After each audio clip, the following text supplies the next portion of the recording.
မိတ်ဆွေတို့ဘဝမှာကိုလုတ်တဲ့မြတ်အစင်မပြေဖြစ်ပြီးကြာရှုံးမှုတွေကြုံလာရတိုင်းငါကန်ကြမာကစိုးလိုက်တာဆိုပြီးကန်တရားဟိုကြီးအဖြစ်တင်လေးရှိကြသလာ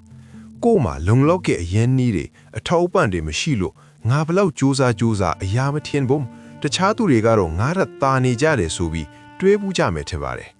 ်ဒါပေမဲ့ကျွန်တော်တို့ရဲ့တကယ်ပြဿနာအဆင့်အမှန်ဟာကိုယ့်ရဲ့အတွေးခေါ်နဲ့ကိုယ်တိုင်ပြုလုပ်နေတဲ့လောက်ရကန်တွေဆိုတာကိုရောသတိထားမိပါရဲ့လာ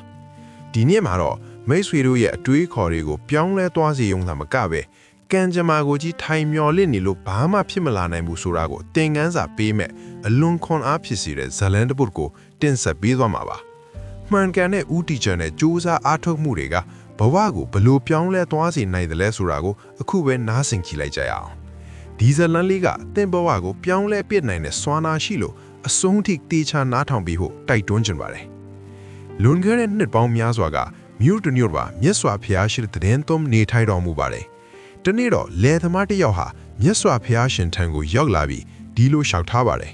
်အရှင်ဘုရားတပည့်တော်ရဲ့ကံကြမ္မာကအယံကိုစိုးရလွန်လာပါတယ်ဘာအလုပ်ပဲလုပ်လို့အမြဲတမ်းပြည့်စည်ဆုံးရှုံးရပါတယ်တပည့်တော်လယ်လုပ်ပင်မဲ့စပားတွေကဘတော်မှအထွက်မကောင်းပါဘူးကျိုးစားတလောက်လည်းအရာမထင်ဘူးဖေ။ဘာလို့တပည့်တော်မှဒီလိုထင်နေရတာလဲဆိုတာတွေးပြီးအယံကိုစိတ်ဆင်းရဲရပါတယ်ဒီကန်ဆိုးမှုတွေကနေလွတ်မြောက်ဖို့ဘေးဒင်ဆရာရရယာဆရာတို့စီတွားမေးပြီးသူတို့ခိုင်းတဲ့အတိုင်းရရယာတွေချေအစီရင်တွေလှုပ်ဘာသာဤထုံးစံတွေအကုန်လုံးကြည့်ပေမဲ့ဘာထူးခြားမှုမှမရှိပါဘူးဖေ။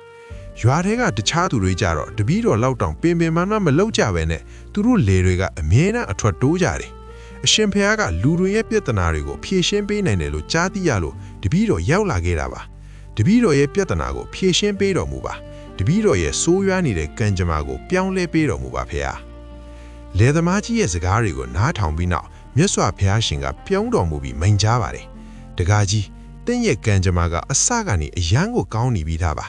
တင့်စီမှာအရာအလုံးပြည့်စုံနေတဲ့ကားနဲ့ဘာလို့ကံမကောင်းဘူးလို့တွေးနေရတာလဲလေသမားကြီးကနားမလည်နိုင်စွာနဲ့ပြန်လျှောက်တယ်အရှင်ဖះတပည့်တော်စီမှာဘာများရှိလို့လဲဖះ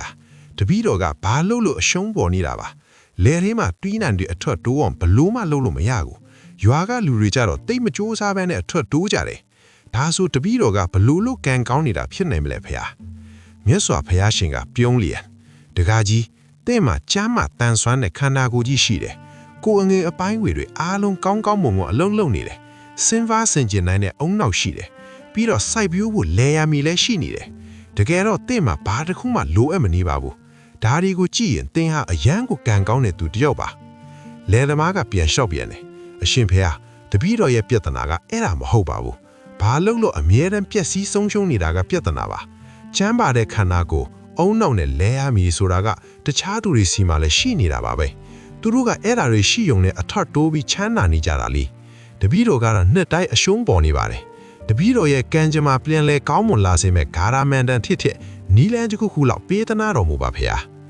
အဲ့ဒီအခါမြတ်စွာဘုရားရှင်ကမိန့်ကြားပါတယ်ကောင်းပြီသင်နီလန်းတစ်ခုဂါရမန္တန်တစ်ခုကိုလိုချင်တယ်ဆိုရင်ငါဖះပေးပါမယ်ဒါပေမဲ့အဲ့ဒီမတိုင်ခင်ငါ့ကိုတစ်ခုပြောပြစမ်းပါသင်ရဲ့လေကွက်ထဲမှာအဖိုးတန်ရတနာတိုက်ကြီးမြုံနှံထားတယ်ဆိုတာကိုသင်သိပါသလားဒီစကားကိုကြားလိုက်တဲ့အခါလေသမားကြီးခမရအယံကိုအံ့အားသွားပြီးအလောတာကြီးပြန်လျှောက်ပါတယ်အရှင်ဖေဟာဘာပြောလိုက်တာလဲဖေဟာတပည့်တော်ရဲ့လေထဲမှာရတနာတိုက်ကြီးရှိတယ်ဟုတ်လားတပည့်တော်လုံးဝမသိခဲ့ပါဘူးအဲ့ဒီရတနာတိုက်ကလဲရဲ့ဘယ်နေရာမှာမြုပ်ထားတာလဲဆိုတာကိုအခုချက်ချင်းပြောပြပေးပါဖေဟာတပည့်တော်အခုချက်ချင်းတွားတူးဖော်ပါမယ်မြတ်စွာဘုရားကမိန့်ကြားပါတယ်တကားကြီးအဲ့ဒီရတနာတိုက်ကဒီလိုအလွဲတကူနဲ့ရနိုင်တာမျိုးမဟုတ်ဘူးရတနာတိုက်ကိုလိုချင်ရင်ငါဖះခိုင်းတဲ့အတိုင်းအရင်လုပ်ရမယ်ငါပြောတဲ့အတိုင်းတသွေးမတစ်လိုက်လုံနိုင်မှာအဲ့ဒီရတနာတိုက်ကိုသင်အသေးချာရလိမ့်မယ်လဲသမားကြီးလည်းမြတ်စွာဘုရားခိုင်းသမျှကိုလုပ်ပါမယ်လို့ဂရုပေးပြီးရတနာတိုက်ဒီနေရာကိုမေးပါလေမြတ်စွာဘုရားကအရင်ဆုံးသင်ရဲ့လဲကွက်ထဲကိုတွားပြီးမြေကြီးတတောင်အပြည့်တူးပြီးငါစီကိုယူလာခဲ့ပါလို့မိန့်ကြားပါတယ်လဲသမားကြီးလည်းချက်ချင်းလဲတဲကိုဘရေးသွားပြီးမြေကြီးတတောင်အပြည့်တူးပြီးမြတ်စွာဘုရားထံအမြန်ပြန်လာခဲ့တယ်မြေကြီးကိုကြည့်ပြီးနောက်မြတ်စွာဘုရားကမိန့်တယ်ကောင်းပြီအခုငါစကားကိုတေချာနားထောင်ပါနောက်တလတိတိကြားတဲ့အခါမှာမင်းရဲ့လဲကွက်တစ်ကွက်လုံးကိုထွန်ရက်လိုက်ပါလဲကွက်တစ်ကွက်လုံးထွန်ရက်ပြီးသွားရင်မြေကြီးတတောင်ထပ်ပြီးယူလာခဲ့ပါဒီစကားကိုကြားတော့လဲသမားကြီးစိတ်ထဲမှာဇဝေးဇဝါဖြစ်သွားတယ် ရတနာတိုက်ကလေရမှာရှိနေတာတေးကြရင်ဘယ်နေရာမှာလဲဆိုတာတန်းပြောလိုက်ရင်ပြီးတော့ကောတွေးမိတာနဲ့မြတ်စွာဘုရားကိုရှောက်တယ်အရှင်ဘုရားရတနာတိုက်ကလေရမှာရှိရင်ဘယ်နေရာမှာလဲဆိုတာတပည့်တော်ကိုတန်းပြောပြပေးပါဘုရားတပည့်တော်အခုပဲသွားတူးလိုက်ပါမယ်ဘာလို့တလတောင်အချိန်ဆွဲပြီးစောင့်နေရအောင်မလဲဘုရားမြတ်စွာဘုရားကအေးချမ်းတဲ့လီစုံနဲ့မိန်တယ်တကားကြီးအလုတ်တိုင်းမှာသူ့အချိန်အခါနဲ့သူရှိတယ်မှန်ကန်တဲ့အချိန်မှာလုပ်တဲ့အလုပ်ကသာမှန်ကန်ကောင်းမွန်တဲ့အကျိုးကိုပြီးစွမ်းနိုင်တာအချိန်လွန်သွားရင်ဘာအကျိုးမှမရနိုင်တော့ဘူးဒါကြောင့်အခုချက်ချင်းသွားပြီးမျိုးစေ့တွေကျဲလိုက်ပါလယ်သမားကြီးလည်းမြတ်စွာဘုရားစကားအတိုင်းမျိုးစေ့တွေသွားဝယ်လယ်ထဲမှာကျဲပြက်ပြီးမြတ်စွာဘုရားစီပြန်လာခဲ့တယ်အရှင်ဘုရားခိုင်းတဲ့အတိုင်းအကုန်လုပ်ပြီးပါပြီရတနာတိုက်ကဘယ်မှာလဲဆိုတာပြောပြတော့ပါဘုရားတပည့်တော်သွားတူးပါစေမြတ်စွာဘုရားကပြုံးတော်မူပြီးတခါကြီးနောက်ဆုံးအလုပ်တစ်ခုလုပ်ဖို့ကြံသေးတယ်အဲ့ဒါပြီးသွားရင်တော့ရတနာတိုက်ကမင်းစီကိုအလိုအလျောင်ရောက်လာလိမ့်မယ်အခုမင်းဆိုင်ထားတဲ့အပင်လေးတွေကိုနေ့စဉ်သွားကြည့်ပါဂယုဆိုင်ရေလောင်ပေါင်းတင်လုပ်ဖေးပါအပင်လေးတွေမနာမဖျားအောင်ပိုးမွားတွေမကိုက်အောင်တေချာစောင့်ရှောက်ပါအပင်တပင်တီသွားရနဲ့မင်းရတနာတိုက်ကိုရတော့မှာမဟုတ်ဘူးအပင်လေးတွေအားလုံးရှင်တန်ကြီးထွားပြီးအသီးအနှံတွေတီးလာတဲ့နေကြဟင်အဲ့ဒီရတနာတိုက်ကြီးကမင်းမျက်စိရှိမှအလိုအလျောင်ပေါ်လာလိမ့်မယ်အဲ့ဒီအခါငါစီကိုတော့မင်းလာစရာမလိုတော့ဘူးလယ်သမားကြီးကမြတ်စွာဘုရားခိုင်းတဲ့အတိုင်းအိမ်ပြန်သွားပြီးလယ်ကိုနေ့စဉ်တေချာဂယုဆိုင်တော့တယ်သူမျက်စိထဲမှာတော့ရတနာတိုက်ကြီးကိုပဲမြင်အောင်နေတော့တယ်ဒီအပင်လေးတွေကြီးလာတာနဲ့ရတနာတိုက်ကြီးငါလက်ထဲရောက်ပြီးဆိုတဲ့စိတ်နဲ့နေ့ရောညရောလယ်ထဲမှာပဲအချိန်ကုန်ပြီးအပင်တွေကိုယူယူရရစောင့်ရှောက်ခဲ့တယ်ပိုးမွားအန်တွေရဲ့ယာဒီဥရုအန်တွေရဲ့ဘာတစ်ခုမှအထီးအခိုက်မခံခဲ့ဘူးဒီလိုနဲ့အချိန်တန်တဲ့အခါသူ့ရဲ့လယ်ကွက်တစ်ကွက်လုံးမှာရွှေရောင်ဝင်းနေတဲ့စဘာခင်ကြီးကလေအဝိမှာလှိုင်းတက်နေသလိုလှပစွာအောင်မြင်ထစ်ထွန်းနေတော့ပါတယ်အဲ့ဒီအချိန်မှာပဲမြတ်စွာဘုရားရှင်ရဲ့စကားကိုတတိယသွားတယ်မင်းရဲ့အသီးအနှံတွေအောင်မြင်တဲ့အခါရတနာတိုက်ကြီးပေါ်လာလိမ့်မယ်ဆိုတဲ့စကားပါအဲ့ဒီတော့မှလယ်သမားကြီးရဲ့မျက်လုံးထဲကနေမျက်နေတွေကျဆင်းလာတော့ပါတယ်သူရှာဖွေနေတဲ့မြေကြီးကရတနာတိုက်ဆိုတာအခုသူ့ရှေ့မှာအောင်မြင်ဖြစ်ထွန်းနေတဲ့စဘာခင်ကြီးပဲဆိုတာကိုသူ့သဘောပေါက်သွားပါပြီဒီနေ့မှသူ့ရဲ့အထွတ်နှုံကတရွာလုံးမှာအကောင်းလုံးဖြစ်ခဲ့တယ်ဒီစဘာတွေရောင်းလိုက်ုံနဲ့သူ့ရဲ့အကျွေးတွေအားလုံးကြေသွားတော့မှာပါရွာသားတွေကလည်းသူ့ရဲ့ကြိုးစားအားထုတ်မှုကိုမြင်ပြီးချီးမြှင့်ဂုဏ်ပြုကြပါတယ်ဒါပေမဲ့လယ်သမားကြီးကမြတ်စွာဘုရားရှင်ကိုတတိယပြီးကျောင်းတော်စီကိုအပြေးလွှာသွားခဲ့တယ်မြတ်စွာဘုရားရှင်ရဲ့ခြေတော်ရင်မှာဝတ်တွားခရပြီးအရှင်ဘုရားပြောခဲ့တဲ့ယတနာတိုက်ကြီးကိုတပည့်တော်ရရှိသွားပါပြီဘုရားဒါပေမဲ့တပည့်တော်နားမလဲတာကဒီယတနာတိုက်ကိုအရင်တုန်းကဘာလို့မရခဲ့တာလဲဘုရားမြတ်စွာဘုရားရှင်ကပြုံးတော်မူပြီးမိန့်ကြားပါတယ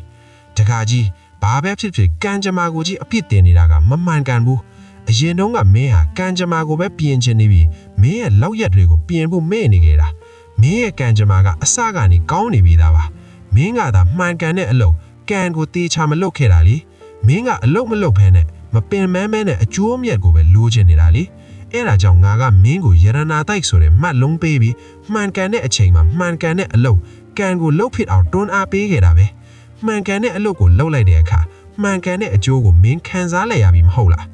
းလောကမှာအဖို့တန်ဆုံးယရနာတိုက်ဆိုတာမင်းစီမှာရှိတဲ့ခန္ဓာကိုယ်ကြီးပါပဲဒီခန္ဓာကိုယ်ကိုအသုံးချပြီးငါတို့လိုချင်တဲ့ပန်းနိုင်ကိုအရောက်သွားနိုင်တယ်ဒါပေမဲ့လူတွေကကိုယ်တိုင်လုပ်ရမယ်အလုပ်ကံတရားအပေါ်မှာယုံကြည်မှုမရှိကြဘူးကံကြမ္မာကိုကြီးထိုင်ပြီးညီးတွားနေကြတာကိုအဲ့ဒီလိုလူတွေကဘလူလို့ပန်းနိုင်ကိုရောက်နိုင်မလဲပေါ့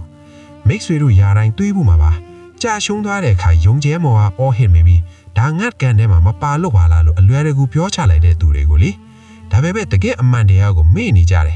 လောကမှာအောင်မြင်နေတဲ့သူတွေဟာသူတို့ရဲ့ကံလုပ်ရတဲ့အပေါ်မှာအပြည့်အစုံအာရုံစိုက်ကြတယ်တကြိမ်ကြာရှုံးသွားရတဲ့ငါကံမကောင်းလို့ဆိုပြီးဘယ်တော့မှလက်မြောက်အရှုံးမပေးဘူးသူတို့လုပ်ရတဲ့အပေါ်မှာပဲယုံကြည်မှုထားပြီးနောက်တစ်ကြိမ်ခွန်အားအပြည့်ထပ်ကြိုးစားကြတယ်သူတို့လိုချင်တဲ့ပန်းနိုင်မရောက်မချင်းဆက်ပြီးကြိုးစားနေတဲ့သူတွေကြီးပါပဲကဲမိတ်ဆွေတို့ရောကံကြမ္မာကိုကြီးအဖြစ်တင်နေမလားဒါမှမဟုတ်ကိုယ့်ရဲ့လုပ်ရကံကိုယုံကြည်ပြီးမှန်ကန်တဲ့အချိန်မှာမှန်ကန်ဆုံးကြိုးစားအားထုတ်သွားမလားဆိုတာကိုဒီဗီဒီယိုလေးကြည့်ပြီးရွေးချယ်နိုင်ပြီလို့ယုံကြည်ပါတယ်ဒီဇလန်းလေးကတင့်အတွက်ခွန်အားဖြစ်စေတယ်ဆိုရင် like နဲ့ share လေးလုပ်ပေးဖို့မမေ့ပါနဲ့နော်နောက်ထပ်လည်းအခုလိုဘဝအတွက်အကျိုးရှိစေမယ့်ဇလန်းကောင်းတွေကိုတင်ဆက်ပေးသွားမှာမို့လို့ကျွန်တော်တို့ရဲ့ channel ကို subscribe လုပ်ထားဖို့တောင်းဆိုချင်ပါတယ်အဆုံးထိကြည့်ရှုပေးတဲ့အတွက်အကျေးဇူးအများကြီးတင်ပါတယ်ခင်ဗျာ